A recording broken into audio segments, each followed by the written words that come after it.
Salut à tous, c'est Pang de la chaîne, bienvenue sur cette vidéo qui aujourd'hui va parler un petit peu de parapsycho suite à la précédente vidéo que je vous ai proposée sur la méthode Silva, sur le fait que je vais m'axer moi principalement sur une vision hypnotique de la discipline, et il y a Fred qui posait une question complètement pleine de bon sens par rapport à justement la parapsycho.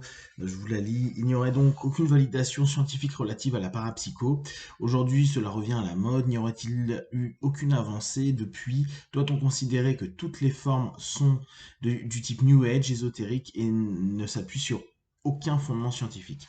Alors, je trouve la question super intéressante dans le sens où, pour la plupart d'entre nous, quand on est dans l'aspect psycho et l'hypnose qui peut très facilement varier. Je vous rappelle l'origine de l'hypnose, notamment en tout cas en France, on a eu le mesmérisme qui alliait la notion de fluide magnétique. Et le mesmérisme était un travail de passe magnétique, notamment en plus des suggestions diverses qu'il pouvait y avoir. Donc on a un rapport assez ésotérique lié aux origines de l'hypnose. C'est parce que James Braid a retiré les passes et qu'au fur et à mesure, avec la Salpêtrière, au fur et à mesure, avec l'école de Nancy, puis toutes les générations qui ont pu suivre, euh, que cet aspect du magnétisme a été diminué, voire complètement retiré. Maintenant, il n'y en a plus. On vous parle assez rarement d'hypnomagnétisme, on vous parle assez rarement de mesmérisme, bien qu'il y ait encore quelques écoles, mais ça reste assez rare. Euh, cette notion, de par notre discipline, peut assez facilement nous faire faire des ponts entre le travail plutôt psycho et le travail plutôt ésotérique, parapsycho, énergétique. Ce qui est intéressant à prendre en compte dans ce type de questionnement, c'est de se dire, ok, qu'est-ce que va être une valeur scientifique? On a vu en ce moment avec euh, la crise sanitaire qu'il y a des questionnements sur les sciences n'étant absolument pas un système parfait avec des réponses absolues, elles orientent vers des conclusions à un moment T qui peuvent être mises en question, même s'il y a beaucoup d'éléments qui sont limite devenus des paradigmes.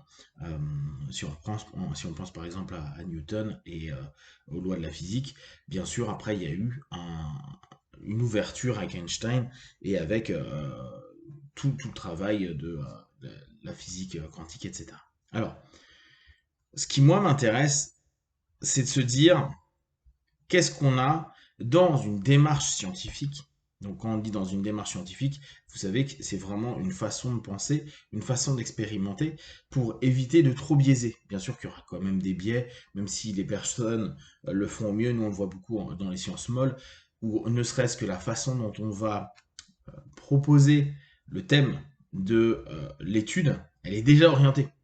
Puis il y a déjà une envie de voir les conclusions, ou en tout cas, il y a cette notion d'aller dans une direction. Après, s'il n'y a pas la conclusion, il n'y a pas la conclusion, mais c'est déjà, mine de rien, très orienté, où il y a une volonté de prouver quelque chose. Ce qui est intéressant, c'est que logiquement, la notion scientifique est réplicable par d'autres personnes qui ne connaissent pas plus que ça le process. C'est ça qui donne une forme d'intérêt. Dans tout le travail qu'on appellera parapsychologique, ésotérique, énergétique, etc., ça existe depuis la nuit des temps. Et attention, il faut toujours faire gaffe à ce niveau-là. C'est pas parce que un élément existe depuis toujours que pour autant c'est un bon élément. Euh, c'est pas parce qu'il y a une durabilité de quelque chose que pour autant la désinformation elle existe depuis la nuit des temps. C'est pas forcément quelque chose de bien. Euh, donc ce qui est intéressant, c'est de se dire, effectivement, on a une culture où on passe, à un moment donné, par de l'ésotérique, du spirituel, de l'énergétique, etc., etc., depuis longtemps. Ok. Dans nos process à nous, depuis la deuxième partie du XXe siècle, il y a eu tout le clan des sceptiques qui, notamment avec Randi, a proposé à toutes les personnes qui pouvaient être médiums, énergéticiens, guérisseurs, de donner je ne sais plus combien de centaines de milliers de dollars pour prouver avec bien sûr un cas spécifique deux scientifiques, en tout cas dans ce qu'ils présentaient dans la méthode scientifique, après deux scientifiques, je ne sais pas si le mot est juste, de montrer que ça fonctionne. Et qu'il n'y ait pas potentiellement une perception, une explication autre, c'est-à-dire moins complexe, moins alambiquée, moins ésotérique, moins spirituelle, pour le phénomène qui se passe. Jusqu'à présent, il n'y a pas eu particulièrement de retour de personnes qui avaient raison. Ce qui n'empêche pas que, et c'est là où moi je pense que on doit considérer ça de façon intéressante et toujours avec ce recul, c'est de se dire, de façon objective, dans une méthode scientifique, la parapsycho, pour l'instant, il n'y a pas eu de preuve autre. Beaucoup de médecins américains, alors non, de docteurs, pardon, pas des médecins, des docteurs, donc des personnes qui ont des doctorats de différentes disciplines scientifiques, sont passés dans un travail énergétique. On peut avoir ça avec Lipton, on peut avoir ça avec Quantum Entrainment, etc. etc. Tout plein de personnes s'y sont mis, ont trouvé des feedbacks intéressants, mais souvent dans des groupes qu'ils ont eux-mêmes créés, avec des recherches qu'ils ont eux-mêmes drivées, ou en reprenant des études qu'ils avaient fait d'un certain côté et qui l'ont réorienté dans ce cheminement-là. Le problème, c'est que c'est pas généralisé. C'est juste une partie, puis après, ils jouent avec la figure d'autorité. Je suis docteur depuis tant d'années, j'ai travaillé sur la physique, ceci ou cela. Voire même, il y a des personnes qui sont docteurs d'une discipline, j'ai fait, je sais pas, de la biologie, et puis ils te sortent des logiques de physique quantique. Bah, t'es pas un spécialiste de ça, t'es pas docteur en ça, t'es docteur en autre chose. Et bon, parfois, il y a des confusions. Ce qui fait que ça aide pas toujours à une preuve un peu posée du système. Néanmoins, et là, moi, c'est ce qui moi m'intéresse, c'est de se dire, ok, objectivement, donc avec une méthode scientifique, non, il n'y a pas forcément de choses qui sont prouvées, même si beaucoup de personnes de notre domaine, on va dire plutôt parapsycho, vont dire oui, mais regardez, les sciences quantiques montrent et prouvent ce qui a été dit depuis la nuit des temps, etc. On revient sur cette notion passéiste, on revient sur plein d'éléments alambiqués où la plupart d'entre nous, on comprend rien à la physique quantique. On reprend des éléments qui ont été simplifiés au maximum pour que vous et moi, on puisse comprendre quelque chose, mais qui, en fait, si on les reprend individuellement, n'ont pas vraiment de sens. L'aspect qui nous est utile, c'est l'aspect subjectif. Chaque personne vit des expériences. Donc après, ils ont des retours d'expérience. C'est complètement subjectif. D'accord? Ce que je vis, moi, la manière dont je vis une séance X ou Y d'hypnose, puis après, alors l'hypnose aujourd'hui, on a réussi à montrer qu'il y a des zones spécifiques du cerveau et puis des états qui peuvent être observables. Mais on va dire, mon énergétique, je me sens mieux.